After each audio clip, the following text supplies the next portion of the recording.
Okay. So, no promises on this video at all. Jeez. Different worldviews, different truth out there. I mean, people just see things differently. My goodness. I just, man.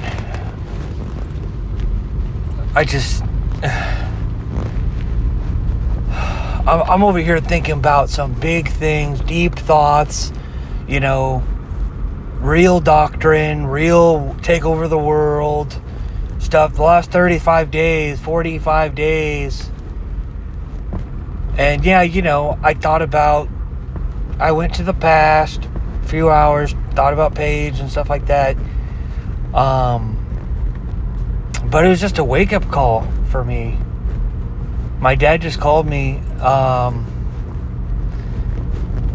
and it's just like, he thinks I'm a little kid, and he's absolutely right about that.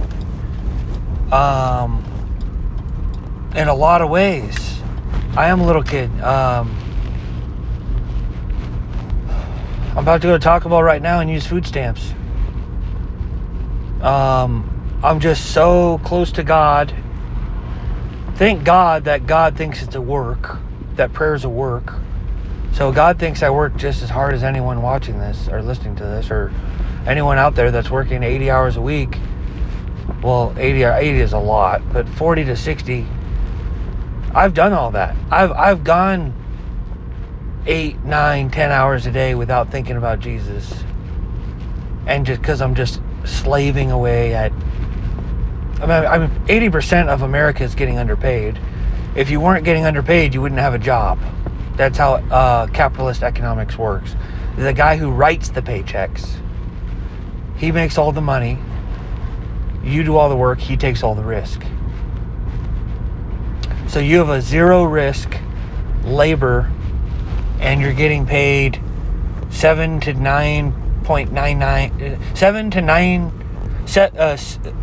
77 to 99 cents on the dollar.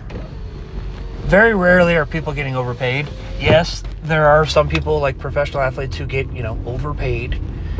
But you try to treat them like circus monkeys, like every other job, and then they riot. Then they don't want to work, and then give us half the money. And of course, you got to give them half the money. So they end up getting all the money, because if you're smart enough to be a professional athlete, you're probably smart enough to get your friends together and go and strike and riot really well. Sometimes you could say it's a different skill set. It depends on the athlete, but I have schizophrenia, bipolar, Asperger's, super psychotic, whatever. It's not full autism. It's a spectrum. It's half autism, which is where you want to be. I wouldn't wish. Well, wow. If you, listen. This clip just popped up in my head. Joe Rogan talking to that Trump impersonator. I don't know his name. It's not popping up. If it's not important, it doesn't pop up. Anyways, you have to be really good or really bad for me to even know your name. But he's the world's best Trump impersonator. There's a lot of competition for that. But and they're like, oh, and he's like, his brother has autism, and they say, oh, I'm so sorry. And he's like, sorry about what? I'm so sorry he has that autism. What are you talking about? It's freaking amazing. I was like, I'm sorry that you don't have it. I'm sorry I don't have it. The guy's happy 24/7.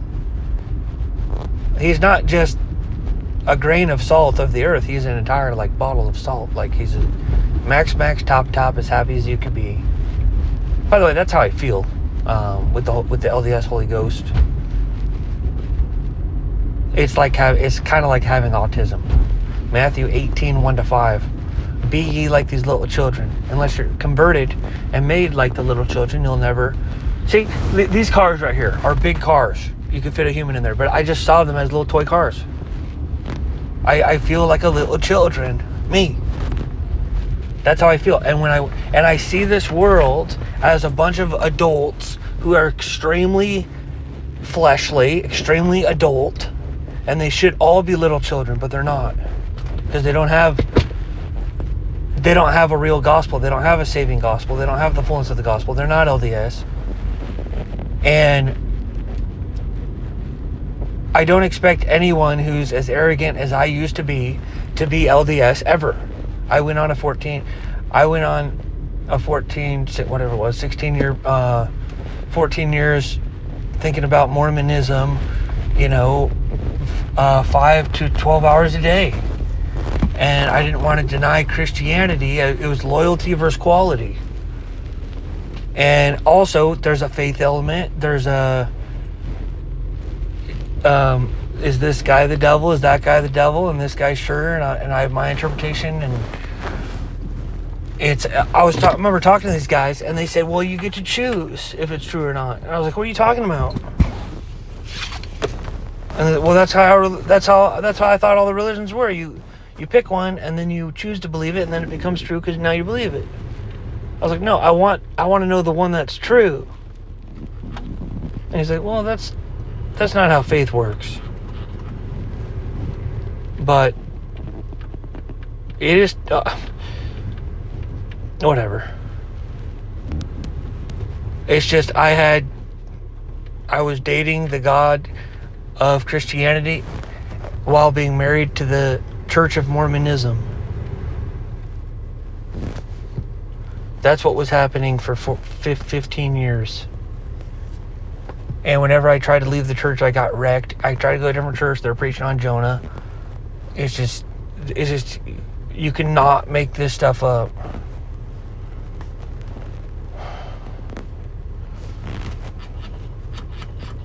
And then I got those 10 dreams, and now the 7 dreams it's over. It's over. It's over. And now I have a presidential calling because why? I'm a little children. Listen, everyone out there wants, like, even Sam Harris, who is I don't know why he was an atheist, but I was listening to him because I like his voice, and everyone on earth is interesting. It's just to somebody. Whatever reason, I was just watching him, and he was talking about how he hated Trump, and he's a political puppet now, but he was one of those atheist debaters. But he was talking about how he didn't want Trump to win. How he would literally take an average human or a random human being in the United States of America to be president and stuff. And I just feel like everyone. Now, Obama's first term, there was definitely I remember genuinely people like that. And people obviously, that is true. But the Trump Clinton one, I don't know, man. With me, I'm fake arrogant, and I'm just oozing with humility. And you can see it. And and when I am arrogant, I could back it up. Like with Trump, he can't really back up any of his arrogance outside of having $7 billion in the bank and looking better than a raccoon. His hair, what's a difference between a wet raccoon and Donald Trump's hair? A wet raccoon doesn't have $7 billion in the bank.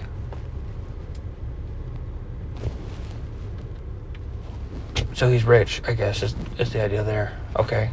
What does that have to do with anything? We want you, like, he's good with businesses, bankrupting businesses. Hey, I won. It's like, what? I mean, my goodness. My resume is nigh uncatchable. I have no dark history. I have no criminal record. I've been falsely thrown into jail for praying. I've been thrown into jail because I ran away from the girl of my dreams. And I ran on a roof, and I was spirit led, And then I get to the jail and it's Caleb, the guy I was praying for.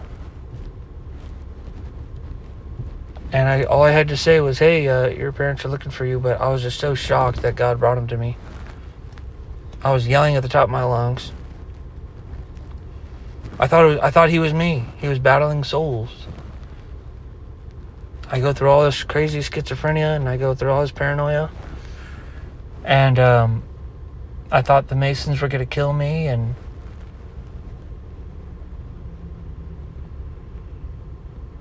I saw a Facebook post of a guy he's clearly on schizophrenic demons. And he says, the Mormon church is out to kill me. And I said, and there was 3 other ones, 4 or 5 things. And I said, the Mormon church is out to kill you thing. I know exactly what you're talking about. And I can tell you they're not, because Sean McCreaney would be dead. And Sandra Tanner would be dead.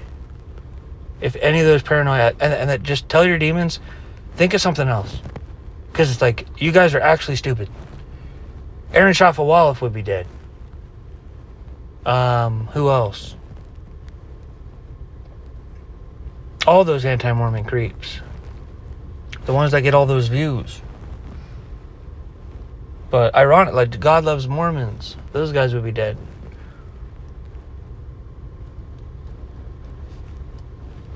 They would. Why would they go for you? Like what's so cool about you that somebody wants to kill you?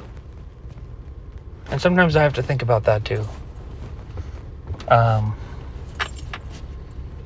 Like I was in a movie I was watching a movie with my dad. It was amazing. Everything was a parable.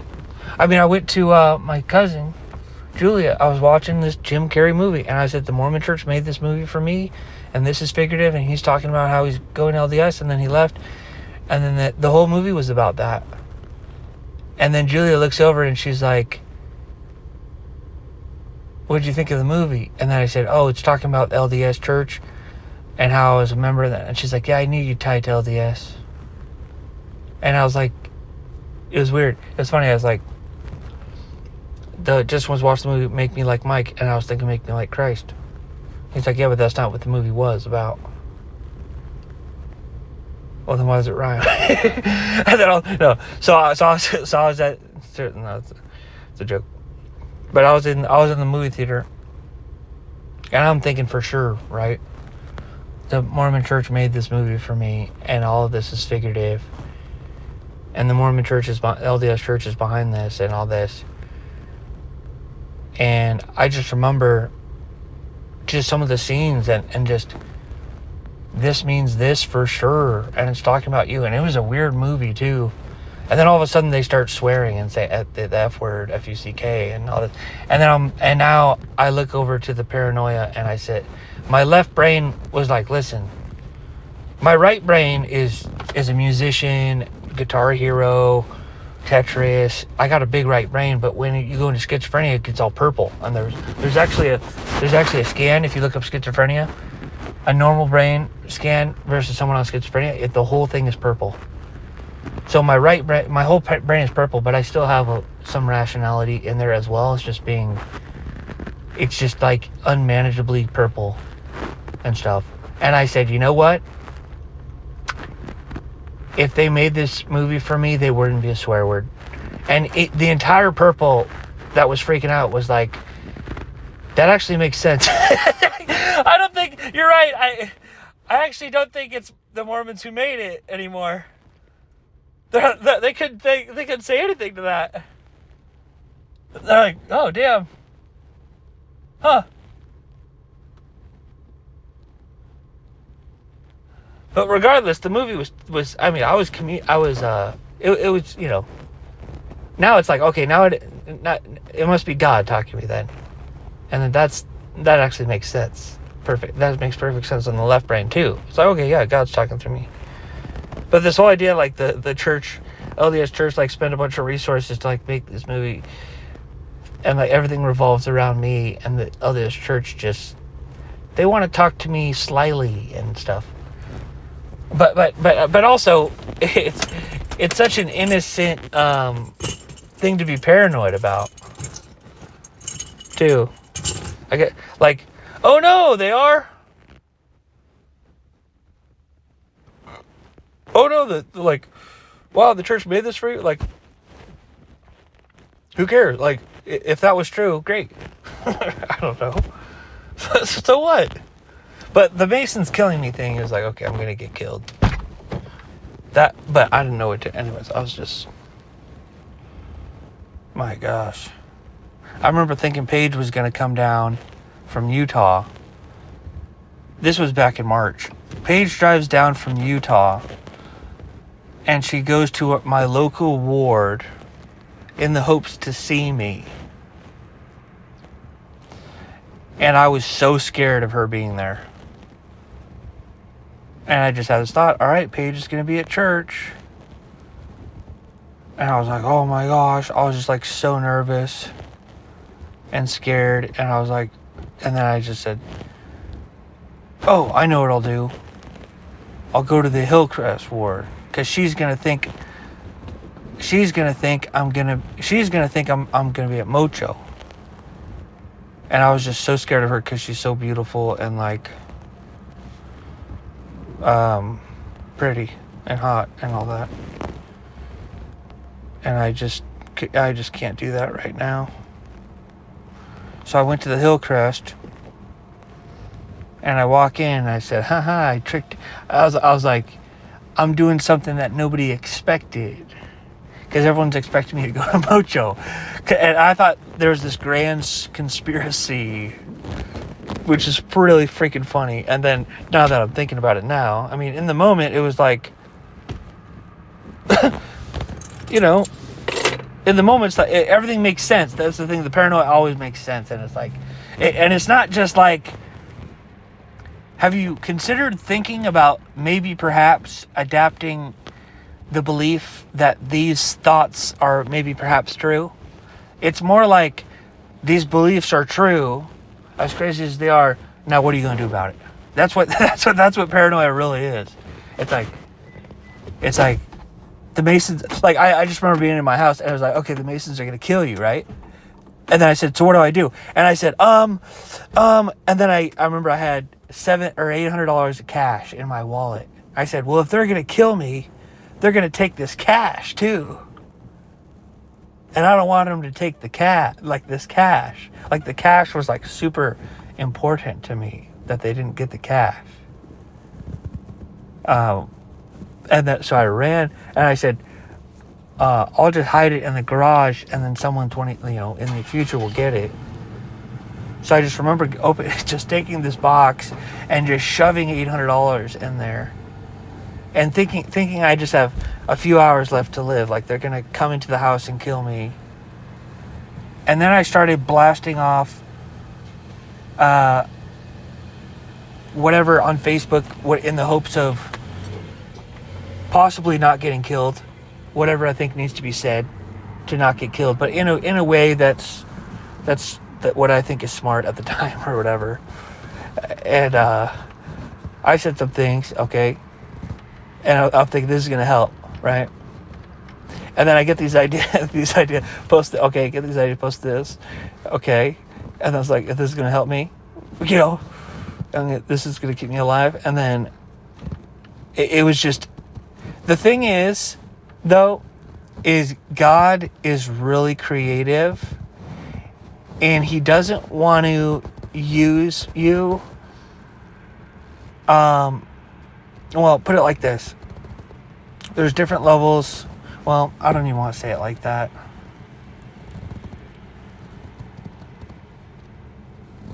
Put it like this. If you don't pray at all, God's going to use you in a way that you don't even notice that he's there and using you.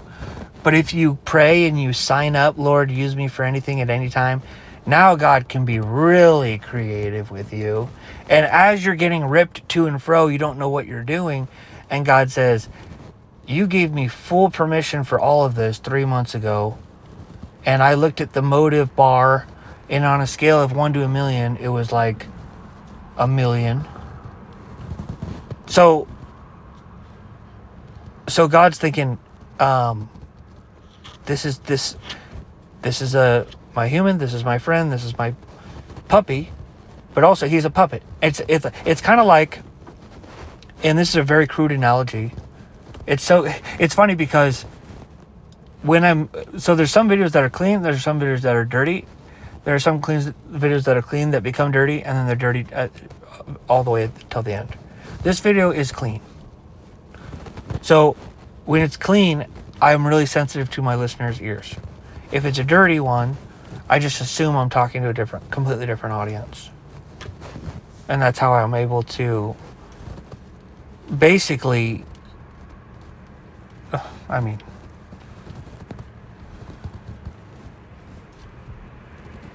listen, I'm one human being, but I am more than that. I have different moods, and I have different views on these different moods. You can call it whatever you want to call it. You can call it demons, you can call it schizophrenia, you can call it one being, three persons, triune, you can call it me, myself, and I. You can say I'm acting. Whatever you want, whatever makes you happy. LDS Holy Ghost is the good one.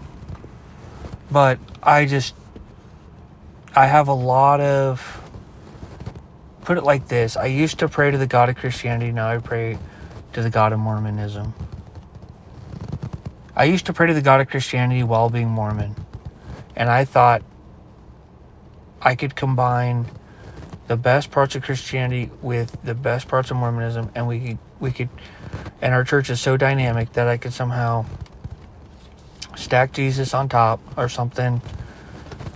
And the last thing I expected was to get completely consumed into the love, peace, gentleness, dominant, social Trinitarian Mormon Godhead, when I was basically I was more, theologically speaking, a Swedenborgian modalist, maximized Christ. And in fact, I was macroing my own church, the Church of Teenage Jesus Christ, and I created my own God, which had stock in the best parts of every god on earth and any universe anywhere, and all the demigods worship apples, and then the apples go to his apple, and then he eats the apple. This is very, very personal. But it is a parody church, and it is a cult by so many different definitions. And God told me to stop doing it and slow down, and I don't like it that much. And then finally he yelled in a dream, the church is a joke. I said, yeah, it is. No, the church is a joke! It was Andrew Mays, and then I wake up, and the Facebook comment, stop damning Jason Belmonte into hell. You think the church would just be shut down at that point.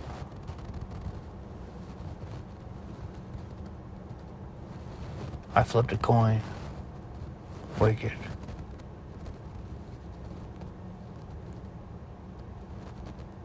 +51, we're keeping it. False alarm, you guys. It was just three revelations, and one of them was, it's a joke. I mean, how do you interpret that? How do you interpret that dream? Well, it was a joke. That's good. It's a joke. It's more of a joke than I thought. Is it a good joke or a bad joke? Maybe it's a good joke. It was the way that he said it. Is the emotions. So I said, all right. If it's 1 to 3, the church is done, and if it's 4 to 49, it's going to be a 1-year freeze. And this was right when Philip and Chris were fighting, my first and second counselors. And Philip was my first counselor. Chris was my second counselor. I get a flip, and it was like, whatever, I forget the exact number, 24. Lower the worse. And if it was 100, oh, there's the true church on earth. There was a 1% chance where I was going to exalt my church over the LDS church, and if it was 100.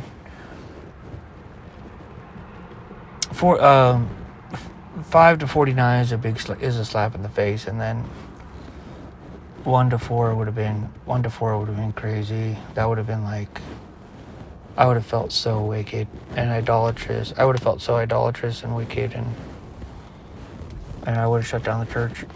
But I did freeze it. And then Julia is my Relief Society president, and CJ is the. Oh yeah, that's where I crossed the line.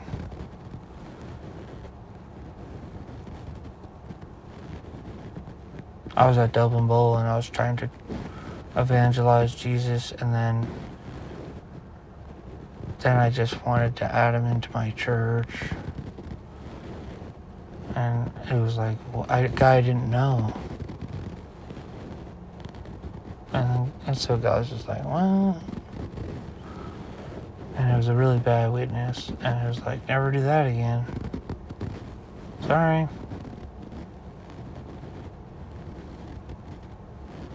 I started thinking about my church.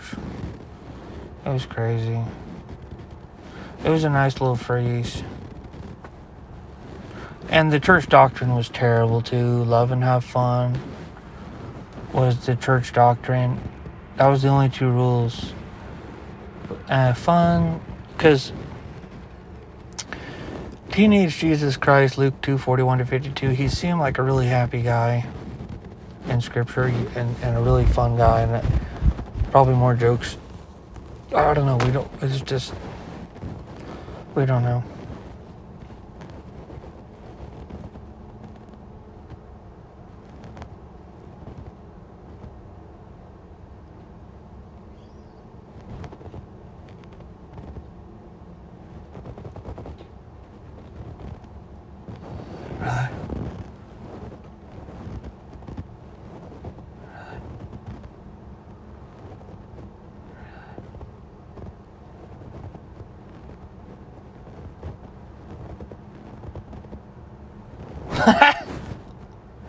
Really?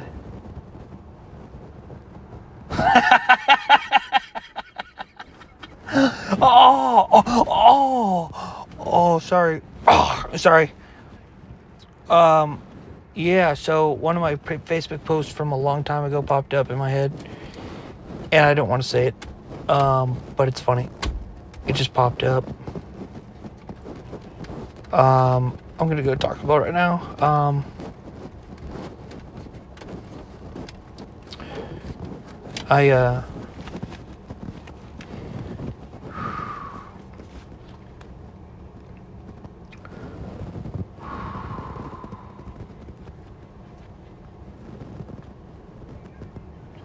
I feel like a caterpillar